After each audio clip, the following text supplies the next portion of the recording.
जय श्री राधे कृष्णा दोस्तों। किसी से बदला लेना बहुत आसान होता है, लेकिन किसी के किए हुए एहसान का बदला चुकाना सबसे कठिन काम होता है। जो लोग विपत्ति में आपका साथ देते हैं, उन्हें भूल जाना सबसे बड़ा अधर्म है। और याद रखिए, पैसे पर कभी घमंड मत कीजिए, क्योंकि पैसों से सिर्फ बिल चुकाए जा सकते हैं, कर्मों का हिसाब नहीं। नमस्कार दोस्तों, आपका दिल से स्वागत है हमारे चैनल में।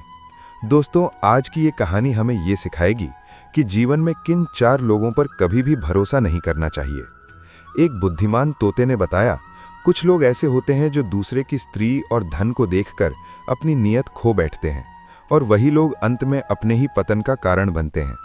तो आइए दोस्तों, इस ज्ञानवर्धक और चौंकाने वाली कथा के माध्यम से जानते हैं कि वे 4 लोग कौन हैं और कैसे एक साधारण पहलवान की बुद्धिमान पत्नी ने अहंकार, वासना और षड्यंत्र को उसकी ही भाषा में उत्तर दिया। तो चलिए दोस्तों, कहानी को शुरू करते हैं। एक गांव में एक धर्मपाल नाम का किसान रहता था। उस किसान के 4 पुत्र थे। चारों पुत्र धर्मपाल के धीरे धीरे बड़े हो रहे थे। धर्मपाल के 3 बेटे तो काफी बुद्धिमान थे, लेकिन उसका जो छोटा बेटा वीरसेन था, वो कुछ कम बुद्धि वाला था। लेकिन उसमें एक विशेषता थी कि वो जितना ही कम बुद्धि वाला था, उतना ही उसका शरीर बलशाली था, तगड़ा और तंदुरुस्त था। उस किसान के दिमाग में एक विचार आया कि मेरे तीनों बेटे तो काफी बुद्धिमान हैं, वे अपना जीवन किसी न किसी तरह से काट लेंगे, लेकिन मेरा छोटा पुत्र कम बुद्धि वाला है, उसकी जीविका के लिए मुझे बड़ी चिंता हो रही है। फिर काफी सोच विचार के बाद वो इस नतीजे पर पहुंचा कि क्यों ना मैं अपने इस छोटे पुत्र को पहलवानी सिखा दूं। वैसे भी इसका शरीर देखने में पहलवानों जैसा है। अब तो उस किसान ने अपने छोटे पुत्र को पहलवानी करवाना शुरू कर दिया। उसे बहुत अच्छी अच्छी पहलवानों की खुराक मिलती थी। अब तो किसान का छोटा पुत्र बहुत जल्दी ही बड़ा ताकतवर हो गया। प्रतिदिन कसरत करता था, दौड़ लगाता था और पहलवानी के जो गुण थे उन्हें सीखता रहता था। वो हर दिन नए नए दांव पेंच सीखता था। इस प्रकार धीरे धीरे समय निकलता गया। धर्मपाल ने अपने बड़े तीनों पुत्रों का विवाह कर दिया। जब किसान के पुत्रों का विवाह हो गया तो 3 पुत्रों की जो स्त्रियां थीं, वो भी किसान के छोटे बेटे से दिन रात जलने लगीं। मन में सोचने लगीं कि ये छोटा वाला देवर कुछ काम धाम तो करता नहीं है, पूरे दिन पहलवानी करता है और अच्छी अच्छी चीजें खाता रहता है, और हम और हमारे पति तीनों काम धंधे में लगे रहते हैं और ये बैठे बैठे मौज उड़ाता है। यही सोचकर धर्मपाल की तीनों बहुओं ने अलग होने के लिए विवाद खड़ा कर दिया।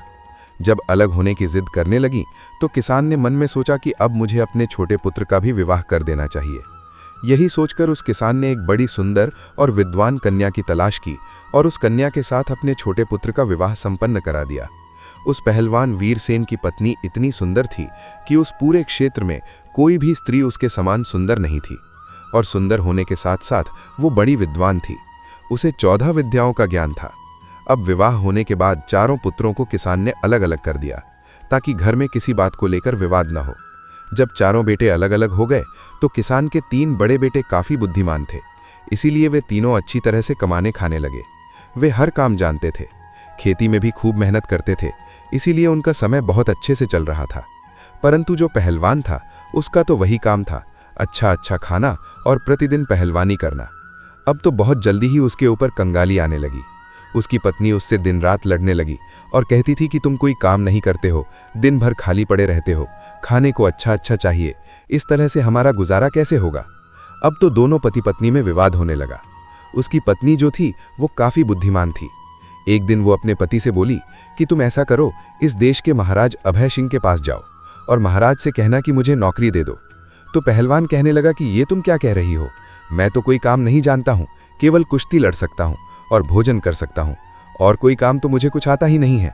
तो महाराज के यहाँ मुझे नौकरी कैसे मिल जाएगी, और मिल भी जाएगी तो मैं वहाँ क्या काम करूँगा।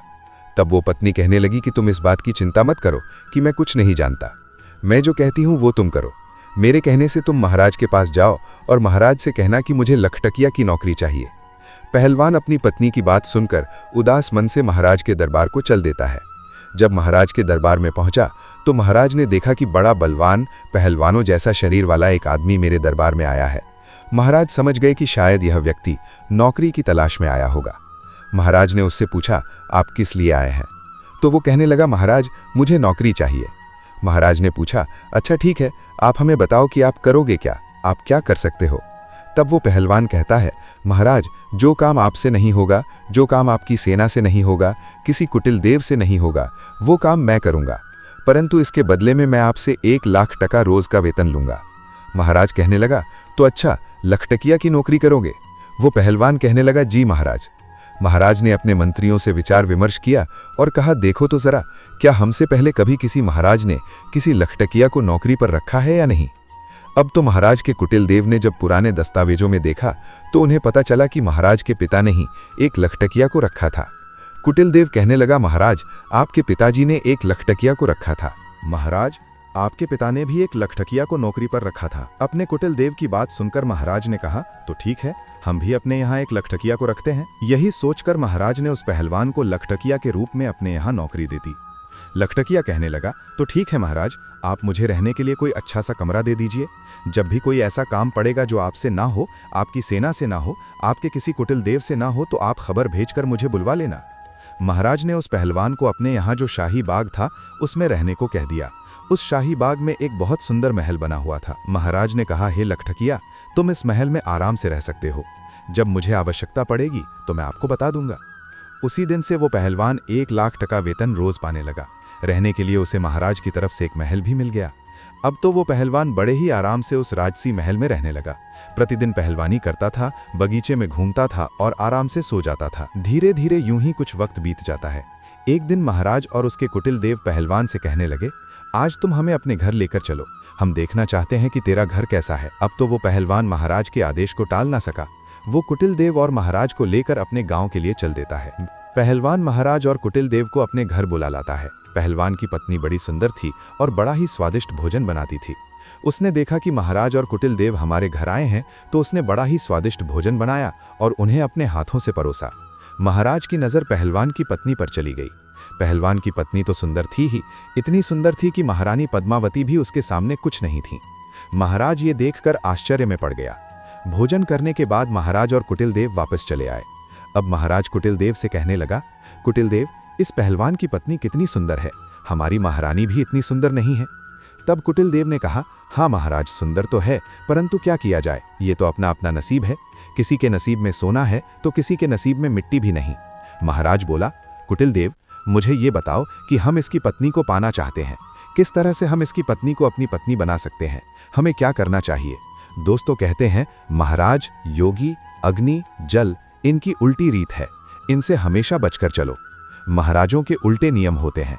महाराज और कुटिल देव सोचने लगे, पहलवान की पत्नी को महाराज के महलों में कैसे लाया जाए। अब तो वे उसी दिन से पहलवान की पत्नी को हड़पने का षड्यंत्र रचने लगे। धीरे धीरे कुछ समय और बीत जाता है। इधर महाराज की जो माँ राजमाता थीं, वो बीमार पड़ जाती हैं। जब राजमाता देवकी बीमार पड़ गईं, तो महाराज ने बड़े बड़े वैद्यों को उन्हें दिखाया, परंतु किसी भी वैद्य का उपचार उन्हें ठीक नहीं कर पाया। राजमाता देवकी के पेट में दर्द होता था, उनके बदन का दर्द बढ़ता चला गया और कोई भी वैद्य या हकीम उनका इलाज नहीं कर सका। एक दिन एक वैद्य जी आए। कुटिल देव ने मन में विचार किया कि मुझे कुछ षड्यंत्र चाहिए। वैद्य को देखकर कुटिल देव कहने लगा, वैद्य जी, हमारे महाराज की माँ राजमाता देवकी बीमार हैं, क्या आप उनका इलाज कर सकते हैं? फिर वैद्य ने कहा, हाँ, हम अवश्य उनका इलाज कर देंगे। तब कुटिल देव ने कहा, देखो जी, आपको इलाज मेरे अनुसार करना होगा। मैं आपको 50 स्वर्ण मुद्राएं दूंगा। आप जब उनका इलाज करो तो इलाज के लिए उनसे ऐसी वस्तु मंगवाना जो कहीं भी उपलब्ध ना हो। वैद्य को जब 50 स्वर्ण मुद्राएं पकड़ाई गईं तो वो लालच में आ गया। वैद्य कहने लगा, चलो कुटिल देव जी, मैं ऐसा ही करूंगा। अब कुटिल देव वैद्य को लेकर राज दरबार में आया और महाराज से कहा, महाराज, ये वैद्य जी बड़े ही माने हुए हैं, इन्हें मैं समयपुरी से बुलाकर लाया हूँ। ये वैद्य जी राजमाता देवकी का इलाज करना चाहते हैं। महाराज बोले, तब तो बड़ी ही प्रसन्नता की बात है। महाराज फौरन उस वैद्य को साथ लेकर आचार्य सोमेश्वर, सेनापति रणवीर सिंह और कुटिल देव के साथ अपनी राजमाता देवकी के पास गया। राजमाता देवकी का इलाज करने के लिए वहां पहले से कई वैद्य लगे हुए थे। वैद्य जी ने राजमाता देवकी की नब्ज देखी और नब्ज देखकर महाराज से कहा, हे महाराज, इनका इलाज अब संभव नहीं है। महाराज एकदम घबरा गया और कहने लगा, क्यों वैद्य जी, क्या बात है? वैद्य जी ने कहा, हे राजन, आपकी माता को सिर्फ एक ही वस्तु ठीक कर सकती है।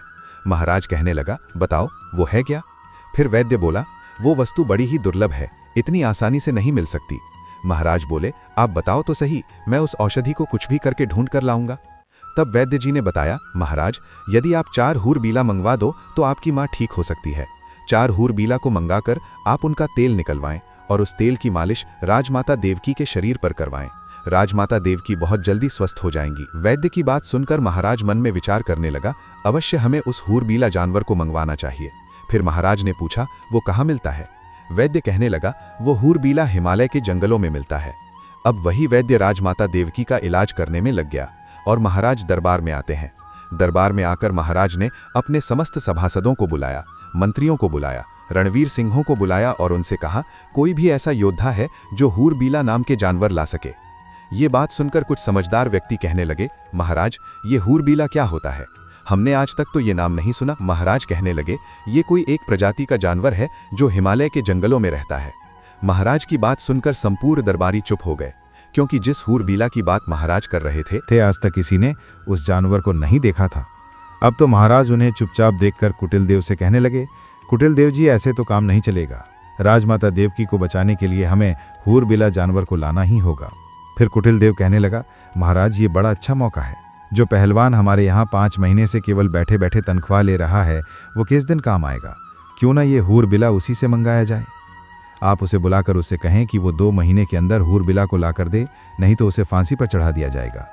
कुटिल देव ने कहा, महाराज इस तरीके से वो हूरबीला को लेने जाएगा। अगर वो ले आता है तब तो ठीक है, राजमाता देवकी बच जाएगी। अगर वो मर जाता है तो और भी अच्छी बात है, उसकी पत्नी फिर आपके लिए रह जाएगी, आप उसे राजमहल में ले आना। महाराज की नीयत तो पहले से ही पहलवान की पत्नी पर थी। महाराज कहने लगा, वाह कुटिल देव, क्या अच्छा सुझाव दिया है। पहलवान अभी हूरबीला नहीं ला सका तो हम उसको फांसी पर चढ़ा देंगे, क्योंकि वो 5 महीने से लाख टका रोज ले रहा है। अब तो महाराज ने बिना देर किए 4 सिपाही भेजे और पहलवान को अपने दरबार में बुला लिया। पहलवान महाराज के दरबार में आ जाता है।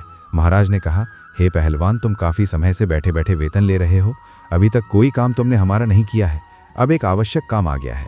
पहलवान बोला, महाराज आदेश कीजिए, मैं अवश्य करूंगा। तब महाराज कहता है, हमें 4 हूरबीला की जरूरत है। उनका तेल निकलवाना है और तेल निकलवाकर राजमाता देवकी के शरीर पर मालिश करनी है, जिससे उनकी बीमारी दूर हो सके।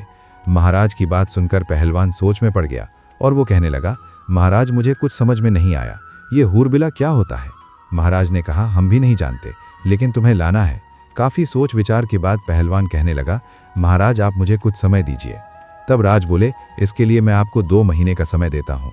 यदि आप 1 महीने में हूरबीला को नहीं ला पाए तो आपको फांसी पर चढ़ा दिया जाएगा। पहलवान महाराज की बात सुनकर घबरा जाता है और अपने बगीचे में आता है। मंद बुद्धि का तो वो था ही। मन में विचार करने लगा कि चलो देख लूंगा, अगर कहीं मिलेगा तो। हमारे पास 2 महीने का समय है। इस प्रकार 4 दिन का समय तो वो वहीं पर निकाल देता है। अब इधर महाराज, कुटिल देव और रणवीर सिंह मन में विचार करने लगे कि लगता है वो अभी तक हूरबीला को लेने नहीं गया है। 4 दिन से आराम से बाग में सो रहा है। आप उसके पास जाइए और उससे कहिए कि वो जल्दी से जल्दी हूरबीला को लेकर आए, वरना हम उसे फांसी पर चढ़ा देंगे। ये बात सुनकर महाराज कहने लगे, ठीक है, मैं जाता हूँ और देखता हूँ कि वो अभी तक क्यों नहीं गया है। ऐसा विचार करके महाराज उस पहलवान के घर पर जाते हैं। पहलवान ने ये बात अपनी पत्नी को कभी नहीं बताई थी। पहलवान की पत्नी बड़ी विद्वान थी। उसने अपने आंगन में 100 हाथ गहरा कुआं खुदवा रखा था और कुएं के ऊपर एक खाट बिछा रखी थी। उस खाट को उसने कच्चे सूत से बनवाया था और उसके ऊपर एक बहुत सुंदर मखमली बिस्तर लगा दिया था। ने दरवाज़ा खटखटाया और आवाज़ लगाई तो पहलवान की पत्नी ने आकर दरवाज़ा खोला।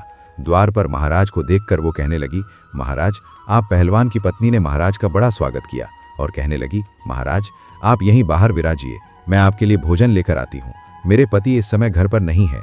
महाराज कहने लगा, अरे नहीं नहीं, मैं बाहर क्या करूँगा, मैं तो आपके साथ अंदर चलता हूँ। अब तो महाराज पहलवान के बारे में उसकी पत्नी से गलत बातें करने लगा। वो कहने लगा, हे सुंदरी, लगता है पहलवान आपको अच्छे से नहीं रखता है। अरे वो आपको क्या अच्छे से रखेगा, वो तो खुद दूसरे की नौकरी करता है। अगर तुम हमारे महलों की महारानी होती तो जिंदगी कितनी खूबसूरत होती। महाराज के मुख से जब इस तरह की मीठी मीठी बातें पहलवान की पत्नी ने सुनी तो वो समझ गई कि लगता है महाराज की नीयत खराब है, इसलिए अब इनको सबक सिखाना चाहिए। पहलवान की पत्नी ने महाराज से कहा, आओ महाराज अंदर आइए, आप ठीक कह रहे हैं, पहलवान किसी भी तरह से मेरे योग्य नहीं है। अब मैं ही उसको छोड़ दूंगी और आज से मैं तुम्हारे साथ रहूंगी। उसने और भी दिमाग से काम लिया। अब तो महाराज उसकी बातों में आ गया और उसके साथ अंदर चला जाता है। उसके महल में पहलवान की पत्नी ने जो कच्चे सूत का पलंग बनाकर कुएं के ऊपर बिछा रखा था, उसके ऊपर मखमल की चादर बिछा दी थी।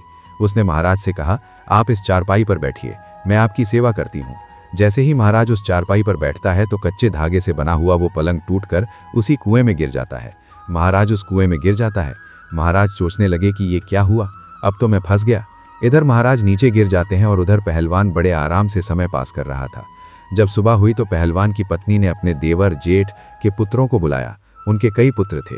उन्हें बुलाया और कहा, मैं आपको 2 स्वर्ण मुद्राएं दूंगी, इसमें एक व्यक्ति है, उसे बाहर निकालो। उन पुत्रों ने उस महाराज को बाहर निकाला। तब पहलवान की पत्नी ने आदेश दिया कि इसको बांधकर इसके ऊपर 60 कोड़े लगाए जाएं। अब तो पहलवान की पत्नी के आदेश पर महाराज को 60 कोड़े लगाए गए और कहा, इसको वापस इसी कुएं में डाल दीजिए। उन पुत्रों ने वापस उसको कुएं में डाल दिया। पहलवान की पत्नी ने कहा, एक मटके में पानी और 2-2 रोटी इस कुएं में नीचे रख दो। रस्सी की सहायता से रोटी और पानी भी कुएं में पहुंचा दिया। अब तो रोजाना महाराज के साथ वैसा ही वैमय किया जाता था। उधर महाराज मन में विचार करने लगा कि अब तो मैं बहुत बुरा फंस गया हूँ। अब तो उसके भतीजे रोज उसको कुएं से निकालते, 60 कोड़े मारते और फिर से कुएं में डाल देते थे। महाराज को पिटते पिटते 3 से 4 दिन हो गए। महाराज जब अपने दरबार में नहीं पहुंचा, अपने घर नहीं पहुंचा, तो कुटिलदेव विचार करने लगा कि महाराज को क्या हुआ। महाराज काफी दिन से पहलवान की पत्नी के पास गए थे, न जाने क्या कर रहे, मुझे भी चलकर देखना चाहिए। ऐसा विचार करके कुटिलदेव भी चल देता है। जब काफी अंधेरा हो जाता है तो कुटिलदेव उस पहलवान की पत्नी के महल के द्वार पर पहुंच जाता है और आवाज लगाई तो पहलवान की पत्नी बाहर आती है। बाहर आकर देखा तो महाराज के कुटिलदेव थे। कुटिलदेव कहने लगा, देखो मैं महाराज का कुटिलदेव हूं और आपसे मिलने आया हूं। पहलवान की पत्नी बोली, आप क्यों आए हैं? पहलवान की पत्नी के ऊपर कुटिलदेव की भी नीयत खराब थी। कुटिलदेव कहने लगा, मैं इसलिए आया हूं कि मैं तुमको बता दूं कि देखो पहलवान तो अब मर ही जाएगा, वह जीवित नहीं रहेगा क्योंकि वह हिमालय के जंगलों में गया है और तुम कहां अकेली यहां रहोगी। इसीलिए तुम मेरे साथ चलो, मैं आपको महाराज के महलों में लेकर चलूंगा। पहलवान की पत्नी ने जब कुटिलदेव की बात सुनी तो वह उसके दिमाग को भी समझ गई। उसने फिर से दिमाग से काम लिया और कहने लगी, आप मेरे साथ आइए। इस प्रकार पहलवान की पत्नी कुटिलदेव को बुलाकर अंदर ले गई और उसी खाट पर जिस पर कच्चा सूत लगा हुआ था कुटिलदेव को बैठा दिया। कुटिलदेव जैसा ही खाट पर बैठा तो एकदम से कुएं के अंदर गिर पड़ा और महाराज के ऊपर जाकर गिरा। महाराज देखकर कहने लगा, कुटिलदेव जी तुम यहाँ कैसे? तब कुटिलदेव ने कहा, महाराज आप यहाँ कैसे? महाराज ने जवाब दिया, मैं पहलवान की पत्नी की खातिर खुशामद में हूँ, अब तू भी आ गया है तो और भी अच्छा हुआ। इधर जब सुबह हुई तो पहलवान की पत्नी ने अपने जेठ के पुत्र और अपने कुटुंब के जो पुत्र थे उन्हें बुलवाया। उनका रोजाना का नियम बन गया था। वे आए और उन्होंने एक रस्सी डाल दी। उन्होंने बोला, नंबर 1। महाराज कहने लगा, मेरा नंबर आया है, पहले मैं जाऊंगा। इस प्रकार वह महाराज को रस्सी पकड़वाकर ऊपर चढ़ा लेते हैं और उसे खंबे से बांध देते हैं। फिर दूसरा रस्सा डाला और बोले, नंबर 2। तो कुटिलदेव भी ऊपर आ गया, उसे भी खंबे से बांध दिया। फिर उनको 50-50 कोड़े लगाए। फिर से उसी कुएं में डाल दिया गया और कहा, इनको 1 मटका पानी और 4 रोटी नीचे पहुंचा दो। एक रस्सी की सहायता से रोटी और पानी कुएं में नीचे पहुंचा दिया। अब तो महाराज और कुटिलदेव के साथ प्रतिदिन 50-50 कोड़े बरसने लगे। उनको रोजाना कोड़ों की मार पड़ने लगी। महाराज और कुटिलदेव दोनों के शरीर से चमड़ी उतर गई थी। इसी तरह से 12 दिन निकल जाते हैं। इधर महाराज के रणवीर सिंह ने विचार किया कि महाराज को ढूंढने के लिए कुटिलदेव गया था, वह भी लौटकर अभी तक नहीं आया। मुझे भी चलकर देखना चाहिए कि उनके साथ आखिर क्या हुआ है। वह तो पहलवान की पत्नी के पास ही तो नहीं रुक गए, न जाने क्या कर रहे हैं। यह विचार करके रणवीर सिंह भी चल देता है। रणवीर सिंह जब शाम होने पर पहलवान के घर जाता है, इधर पहलवान की पत्नी ने आकर दरवाजा खोला। बाहर देखा तो रणवीर सिंह खड़ा था। तब पूछने लगी, आप कौन हैं? तो रणवीर सिंह कहने लगा, हम महाराज के रणवीर सिंह हैं और तुम्हारे पास आज की रात्रि बिताना चाहते हैं। क्योंकि पहलवान की पत्नी बहुत सुंदर थी, जो एक बार उसे देख लेता था तो उस पर मोहित हो जाता था। रणवीर सिंह भी पहलवान की पत्नी पर मोहित हो गया। रणवीर सिंह की मंशा को वह अच्छी तरह समझ गई कि यह षड्यंत्रकारी है और मेरे पास आया है। पहलवान की पत्नी कहने लगी, हाँ आइए ना, आपका भी मेरे घर में स्वागत है। रणवीर सिंह भी उसकी बातों में फंस गया। रणवीर सिंह ने सोचा, अब तो यह मेरी पत्नी होकर रहेगी। लेकिन पहलवान की पत्नी बड़ी विद्वान थी। उसने रणवीर सिंह को भी उसी खाट पर बैठने को कहा और जैसे ही वह कच्चे सूत की खाट पर बैठा तो वह भी नीचे कुएं में गिर गया। उसमें महाराज और कुटिलदेव तो पहले से ही पड़े हुए थे। जब महाराज ने और कुटिलदेव ने रणवीर सिंह को देखा तो कहने लगे, रणवीर सिंह तुम? रणवीर सिंह बोला, जी महाराज, अरे आप भी इसी में हैं, मैं आपको ही तो ढूंढने आया था। महाराज बोला, तुमने ढूंढ लिया हमें, अब सुबह देखना क्या होता है। रणवीर सिंह बोला, क्या होगा? तब कुटिलदेव बोले, सुबह देखना, अभी चुपचाप सो जाओ। जब सुबह हुई तो पहलवान की पत्नी ने अपने देवर जेठ पुत्रों को बुलवाया। वह सब लोग आए और उन्होंने आकर रस्सा नंबर 1 डाल दिया। उसे पकड़कर महाराज ऊपर आ गया। महाराज को रोज की तरह खंबे से बांध दिया। फिर दूसरा रस्सा डाला, कुटिल देव भी उसे पकड़कर ऊपर आ गया। इसी तरह से तीसरा रस्सा भी डालकर रणवीर सिंह को भी ऊपर निकाल दिया। इस प्रकार से पहलवान की पत्नी ने आदेश दिया कि कैदी नंबर 1 को 200 कोड़े लगाए जाएं, कैदी नंबर 2 को 300 कोड़े मारे जाएं और कैदी नंबर 3 को 400 कोड़े मारे जाएं। पहलवान की पत्नी की बात सुनकर उन सभी पुत्रों ने कोड़े मारने शुरू कर दिए। कोड़ों की मार पड़ने से उनकी चमड़ी निकल आई। कोड़े मारने के बाद रस्सियों के सहारे उन्हें उसी कुएं में फिर लटका दिया। उसके बाद उन्हें पीने के लिए मटके का पानी और 6 रोटी उसमें डाल दी। धीरे धीरे समय निकलता गया। महाराज, कुटिल देव और रणवीर सिंह तीनों को प्रतिदिन मार पड़ती थी। उनकी पीठ पर रोज कोड़े बरसते थे। अब तो वह बड़े परेशान होने लगे। कहाँ वह पहलवान की पत्नी को लेने आए थे और कहाँ उल्टे उनकी ही जान के लाले पड़ गए। अब एक दिन धर्मदत्त, जो महाराज के धर्मदत्त थे, उन्होंने मन में विचार किया कि चलिए मैं भी चलकर देखता हूं कि महाराज, कुटिल देव और रणवीर सिंह जी अभी तक क्यों नहीं आए। जो भी पहलवान की पत्नी के पास जाता है वह लौटकर क्यों नहीं आता है। न जाने क्या कर रहे हैं वे लोग, मैं चलकर देखता हूं। यह विचार करके धर्मदत्त भी चल देता है। वह घोड़े पर बैठा और चल दिया। धर्मदत्त ने मन में विचार किया कि मैं चलकर देखता हूं कि महाराज, रणवीर सिंह और कुटिल देव तीनों पहलवान की पत्नी के पास रुककर क्या कर रहे हैं, ऐसा क्या है वहां। ऐसा विचार करके धर्मदत्त अंधेरे में पहलवान के घर जाते हैं और उसने दरवाजा खटखटाया। आवाज लगाई तो पहलवान की पत्नी समझ गई, लगता है कोई महाराज के यहाँ से आया है। उसने दरवाज़ा खोला तो देखा द्वार पर धर्मदत्त खड़ा है। ये देखकर पहलवान की पत्नी कहने लगी, तुम कौन हो। उसने बताया, हम धर्मदत्त हैं, महाराज के यहाँ से आए हैं। धर्मदत्त ने जब पहलवान की पत्नी को देखा तो वो भी उसकी सुंदरता पर लट्टू हो गया और वो भी उसी के घर रात में रुकना चाहता था। पहलवान की पत्नी बोली, आपका स्वागत है। उसी रात धर्मदत्त को भी ले जाकर उसी कच्चे सूत के पलंग पर बैठा दिया और जैसे ही धर्मदत्त चारपाई पर बैठा, एकदम से नीचे कुएं में गिर गया। महाराज, कुटिल देव और रणवीर सिंह पहले से ही उस कुएं में नीचे थे। ये देखकर महाराज कहने लगा, धर्मदत्त जी आप भी यहाँ आ गए। धर्मदत्त ने पूछा, महाराज साहब आप यहाँ क्या कर रहे हैं। तब महाराज ने कहा, सुबह देखना यहाँ क्या होता है। धर्मदत्त कहने लगा, महाराज क्या होगा। महाराज ने कहा, सुबह देखना, अब आप आराम से रात में विश्राम करें। इधर सुबह हुई तो पत्नी ने अपने देवर और जेठ के पुत्रों को बुलाया और 4 रस्सी उस कुएं में डलवाई। एक एक करके महाराज, रणवीर सिंह और कुटिल देव सभी को बाहर निकाला। फिर सभी को 50-50 कोड़े मारे गए। इसके बाद चारों को फिर नीचे उतार दिया और उन्हें एक मटका पानी और 8 रोटियां खाने के लिए डाल दी। अब तो पहलवान की पत्नी का नियम बन गया कि अपने देवर और जेठ के पुत्रों को बुलाती, उन्हें बाहर निकलवाती और फिर 50-50 कोड़े लगवाती, उसी कुएं में फिर से उन्हें नीचे डाल देती। अब तो वे चारों उस कुएं में पड़े पड़े बीमार पड़ने लगे। अब तो महाराज मन में विचार करने लगा कि यहाँ से कैसे छूटा जाए। अब वे मन ही मन बहुत दुखी हो रहे थे। करने लगा कि अब मैं हुरबेला को कहाँ से लाऊं। अगर नहीं ले गया तो महाराज निश्चित ही मुझे फांसी पर चढ़ा देगा। सोचने लगा, चलो अपनी पत्नी के पास चलता हूँ, यदि वो कोई उपाय बता दे तो शायद मैं इस मुसीबत से निकल सकता हूँ। निराश हृदय से पहलवान अपनी पत्नी के पास जाता है। जब अपने पति का चेहरा उदास देखा तो उसकी पत्नी पूछने लगी, ऐसा क्या कारण है जो आपका चेहरा तना हुआ है। तो वो कहने लगा, अब मुझे महाराज फांसी की सज़ा देने वाला है। उसकी पत्नी ने पूछा, क्यों जी, महाराज आपको फांसी पर क्यों चढ़ाएंगे। पहलवान ने कहा कि उसने मुझसे ऐसा काम बताया है जो मुझसे होगा ही नहीं।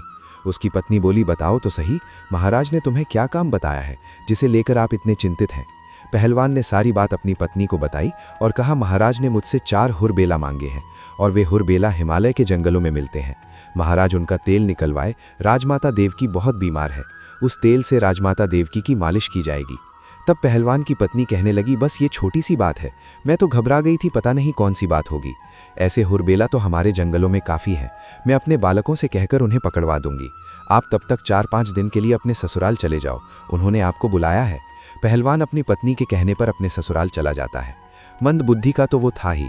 वो मन में विचार करने लगा, इसका मतलब मेरी मुसीबत मेरी पत्नी दूर कर देगी। इधर पहलवान की पत्नी ने अपने बच्चों, देवर और जेठ के पुत्रों को आदेश दिया। उन्होंने कहा, आप कुछ पंखों की व्यवस्था करो, चिड़िया, कबूतर, मोर और समस्त पक्षियों के पंख लाओ, ज़्यादा से ज़्यादा पंख लेकर आओ और एक कमरे में उन पंखों को भर दो। उसके देवर जेठ के पुत्र छोटे छोटे बालक ही थे। उन्होंने 2 दिन में ही वो कमरा पंखों से भर दिया।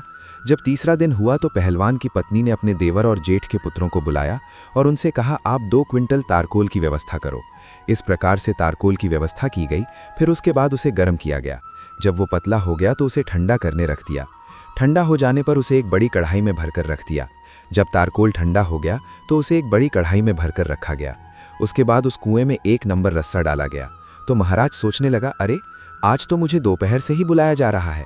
रोजाना तो सुबह पिटाई होती थी, अभी तो दोपहर का समय है, क्या आज फिर मार पड़ने वाली है? महाराज चुपचाप ऊपर चढ़ जाता है। पहलवान की पत्नी वहां डंडा लेकर बैठी थी। उसने महाराज से कहा, ये कढ़ाई रखी है, इसमें स्नान करो, यदि ज्यादा आनाकानी की तो इस डंडे की मार पड़ेगी। महाराज चुपचाप डर के मारे उस तारकोल से भरी कढ़ाई में घुस जाता है। जब वो बाहर निकला तो संपूर्ण शरीर पर तारकोल लिपट गया। पहलवान की पत्नी बोली, इस कमरे में जाइए और इसमें आराम से लेट जाइए। महाराज को उस कमरे में भेज दिया गया जिसमें हजारों पक्षियों के पंख पड़े थे। महाराज जैसे ही उस कमरे में लेटा तो पक्षियों के सारे पंख उनके शरीर से चिपक गए। महाराज जैसे ही उस कमरे में लेटे तो पूरे शरीर से पंख ही पंख चिपक गए। इसके बाद महाराज को एक लोहे के खूंटे से बांध दिया। इस तरह से नंबर 2 रस्सा डाला गया। कुटिल देव को बुलाया गया। कुटिल देव सोचने लगा, अब मुझे बुलाया जा रहा है, महाराज साहब अभी तक नीचे नहीं आए, हो सकता है उन्हें छोड़ दिया हो, लगता है आज हम सबको रिहा किया जा रहा है। तो कुटिल देव बड़ी जल्दी जल्दी ऊपर चढ़कर आता है। ऊपर चढ़कर जब आया तो देखा कि पहलवान की पत्नी डंडा लेकर बैठी हुई है। कुटिल देव से कहा, चलो इस कढ़ाई में स्नान करो। कुटिल देव गिड़गिड़ाया, परंतु पहलवान की पत्नी ने उसे बलपूर्वक उस कढ़ाई में गिरा दिया। जैसे ही कढ़ाई में कुटिल देव जी गिरे तो वो भी कोलतार में पूरी तरह से नहा गए। संपूर्ण शरीर काला हो गया, पूरे शरीर पर तारकोल चिपक गया। फिर उसके बाद कुटिल देव को भी उसी कमरे में भेजा गया जिसमें पंख पड़े हुए थे और उनसे लेटने को कहा गया, जाकर उस कमरे में सो जाओ। जैसे ही कुटिल देव उस कमरे में जाकर लेटा तो पूरे शरीर पर उसके पक्षियों के पंख चिपक गए। मुंह पर, कान पर कहीं भी कुछ दिखाई नहीं देता था। इसके बाद उन्हें भी एक दूसरे खूंटे से बांध दिया। इसी तरह से चारों को निकाला गया और तारकोल में स्नान कराया। उसके बाद कमरे में भेजकर उन्हें लिटाया गया। चारों के शर से पक्षियों के पंख चिपक गए। फिर चारों को अलग अलग लोहे के खूंटे से बांध दिया गया। इस प्रकार से जब 4 दिन बीत गए, उधर वो पहलवान अपने ससुराल से लौट कर आता है और आकर अपनी पत्नी से कहता है, अब बताओ कि वो हुबला कहाँ है, मुझे महाराज से डर लग रहा है।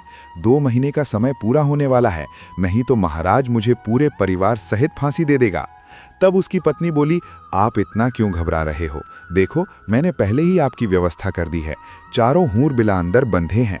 पहलवान ने देखा कि बड़े ही विचित्र 4 जानवर बंधे थे। देखने में इंसान जैसे लग रहे थे। शरीर काला था, जगह जगह पर पूरे शरीर में रंग बिरंगे भांति भांति के पंख लगे हुए थे। अब तो पहलवान बड़ा प्रसन्न होता है। पहलवान की पत्नी बोली, आप इन्हें ले जाइए और एक डंडा लेकर जाना। यदि इनमें से कोई भी रास्ते में उत्पात करता है तो उसे डंड से पिटाई कर देना। ये बड़े सीधे हैं, चुपचाप चले जाएंगे। पहलवान प्रसन्न मुद्रा में चारों को पकड़कर उन्हें लेकर चल देता है और अपने हाथ में एक बड़ा सा डंडा लेकर उनके पीछे पीछे चलता है। इधर कुटिल देव और महाराज विचार करने लगे कि यदि हम इससे भागने की कोशिश करेंगे तो ये बड़ा पहलवान है, हमें उठा उठाकर पटक देगा और हमें मार भी सकता है, इसीलिए चुपचाप इसके साथ चलने में ही भलाई है। जब पैदल उन्हें लेकर आया तो अपने बगीचे में आ गया। शाम का वक्त था। मन में विचार करने लगा कि इन्हें सुबह महाराज के दरबार में पेश करूंगा, अब मैं आराम से सो जाता हूँ। उन चारों को एक कोठरी में बंद कर देता है और एक कमरे में बंद कर दिया। अब महाराज, कुटिल देव, धर्मदत्त और रणवीर सिंह विचार करने लगे कि यदि सुबह पहलवान ने हमें दरबार में पेश किया तो फिर महारानी हमारा तेल निकलवा लेगी, क्योंकि उन्हें भी शीघ्रता है राजमाता देवकी को ठीक कराने की। आचार्य सोमेश्वर कल ही हमारा तेल निकलवा देंगे, अर्थात अब हमारी मृत्यु निश्चित है, इसलिए कोई उपाय कीजिए। यदि तेल भी नहीं निकलवाया तो संपूर्ण शहर में हमारी हंसी हो जाएगी। तो महाराज कहने लगे, इस कमरे से गुप्त सुरंग हमारी महारानी के महल तक जाती है। आप ऐसा कीजिए, इस पत्थर को उठाइए और मुझे उस सुरंग में उतार दीजिए। उन चारों ने जोर लगाकर पत्थर उठाया और महाराज को सुरंग से नीचे उतार दिया। महाराज सुरंग के माध्यम से अपने महलों में पहुंच जाते हैं। महाराज ने महल में जाकर के आवाज लगाई और महल में से जब महारानी ने निकलकर देखा तो महाराज को देखकर वो एकदम से घबरा गई, क्योंकि महाराज का तो विचित्र रूप था। उनके शरीर पर पंख ही पंख लगे हुए थे। ऐसा जानवर या आदमी उसने आज तक नहीं देखा था। महारानी चीख पड़ी। महारानी की आवाज सुनकर नौकर चाकर, दास दासियां और कुछ सैनिक वहां इकट्ठे हो जाते हैं। सब ने मिलकर महाराज की बहुत पिटाई की। कहने लगे, मारो, जाने कौन सा जानवर आ गया है। महाराज चिल्ला चिल्ला कर कह रहे थे, मुझे मारो मत, मैं महाराज हूं। लेकिन वहां महाराज की कोई नहीं सुन रहा था। पीटने के बाद महाराज की आवाज महारानी पहचान लेती है। तब महारानी ने पूछा, यदि आप महाराज हैं तो फिर ये क्या हुआ, आपने क्या हुलिया बना रखा है। तब महाराज बोला, पहले शांत हो जाओ और चुपचाप मुझे कमरे में ले चलो और थोड़े से मिट्टी के तेल की व्यवस्था करो। मुझे जल्दी जल्दी उस मिट्टी के तेल में स्नान कराओ। महारानी ने अपने नौकर से कहकर मिट्टी का तेल मंगवाया और महाराज को उस मिट्टी के तेल में स्नान कराया, जिससे महाराज के शरीर का जो कोलतार था वो छूट गया। फिर महाराज को स्नान कराया तो महाराज का पूरा शरीर लाल पड़ गया था। पूरे शरीर पर कोड़े की चोट के निशान बने हुए थे। अब तो महाराज रात को आराम से अपने महल में सो जाता है और सुबह कपड़े पहनकर अपने दरबार में जाकर बैठ जाता है। इधर जब सवेरा होता है उधर पहलवान जागता है और उसने जाग करके वो कमरा खोला तो उसने देखा कि उसमें से एक गायब था। 3 ही हूरबला बचे थे। अब तो वो डंडा लेकर उन तीनों को मारने लगा। पूछने लगा, बताओ एक कहाँ है? तीनों कहने लगे, देखो भाई, हमें मारो मत, हम आपको सब कुछ बता देंगे। पहलवान कहने लगा, नहीं, हमें जल्दी बताओ, महाराज अगर पूछेगा कि चौथा कहाँ है तो वो हमें फांसी लगा देगा। तीनों कहने लगे, देखो, जब महाराज तुमसे ये कहे कि चौथा कहाँ है तो तुम ये कह देना कि हमें सब पता है, हम तुम्हारी पोल खोल देंगे। तब महाराज समझ जाएगा और वो तुमसे कुछ नहीं कहेगा। ये सुनकर पहलवान प्रसन्न होता हुआ उन तीनों को लेकर महाराज के दरबार में उपस्थित होता है। संपूर्ण दरबार उन्हें देखकर अचंभित हो जाती है। पूरा दरबार उन्हें देखकर हंसने लगा, सोचने लगा कि ये तो बड़े विचित्र जानवर हैं, ऐसे जानवर तो हमने पहले कभी नहीं देखे। महाराज को पहलवान ने उन तीनों हूरबिला को सौंप दिया। तीनों को देखकर महाराज कहने लगा, अरे पहलवान, मैंने तो तुझसे 4 हूरबिला मांगे थे, ये तो 3 है, एक कहाँ है? मैं तुम्हें अभी फांसी पर चढ़ा दूंगा। पहलवान कहने लगा, महाराज, ज्यादा बोलोगे तो मैं तुम्हारी सारी पोल खोल दूंगा और मैं सबको बता दूंगा। पहलवान की ये बात सुनकर महाराज समझ जाता है, लगता है इसको सब पता है, अगर इसने मेरी पोल खोल दी तो मैं मुंह दिखाने के लायक नहीं रहूंगा। महाराज ने चुपचाप उन तीनों को ले लिया और चुपके से उन्हें उनके घर भेज दिया और कहा कि जल्दी जल्दी स्नान करके साफ सुथरे हो जाओ। वे तीनों अपने अपने घर गए और मिट्टी के तेल में स्नान करके साफ होते हैं। उसके बाद राजसी वस्त्र पहनकर अपने रूप में आते हैं और आपस में विचार करने लगे, अगर हम पहलवान की पत्नी की पाने की इच्छा न करते तो शायद हमारे साथ ऐसा नहीं हुआ होता। अब ये बात हम किसी को नहीं बता सकते। अगर पहलवान और उसकी पत्नी से बदला लेते हैं तो भी ये बात महारानी को और पूरे नगर में फैला देंगे। इसलिए इस रहस्य को गुप्त ही रखना ठीक है। इस प्रकार उन्होंने पहलवान को कुछ नहीं कहा और पहलवान आनंद से महाराज के यहाँ नौकरी करता रहा। दोस्तों, इस कहानी से हमें एक बहुत बड़ी सीख मिलती है। जो व्यक्ति दूसरे की स्त्री, दूसरे के धन और दूसरे के सुख पर गलत नजर डालता है, वो चाहे राजा ही क्यों ना हो, अंत में अपमान और पीड़ा ही पाता है। ये कहानी हमें बताती है कि ये 4 प्रकार के लोग हमेशा अपनी नीयत खो देते हैं। जो कामी और लालची होते हैं, जिन्हें धर्म और मर्यादा का ज्ञान नहीं होता, जो किसी आदर्श या ईश्वर से नहीं डरते और जिनका मन हमेशा चंचल रहता है। ऐसे लोगों से दूरी बनाकर चलना ही सबसे बड़ा विवेक है। दोस्तों, यदि हम अपने जीवन में धर्म, संयम और विवेक को अपनाएं तो कोई भी षड्यंत्र हमें नुकसान नहीं पहुंचा सकता। आपने आज की इस कहानी से क्या सीखा, हमें कमेंट में ज़रूर बताइए। और अगर ये कथा आपको ज़रा सी भी पसंद आई हो तो इसे उस व्यक्ति के साथ ज़रूर शेयर कीजिए जिसे इस सीख की आवश्यकता है। चैनल को सब्सक्राइब करना ना भूलें ताकि ऐसी ही नई नई प्रेरणादायक कहानियाँ आप तक सबसे पहले पहुँच सकें। तो दोस्तों, फिर मिलेंगे एक नई कहानी और एक नई सीख के साथ। तब तक के लिए अपना ख्याल रखिए, धर्म के मार्ग पर चलिए। हर हर महादेव।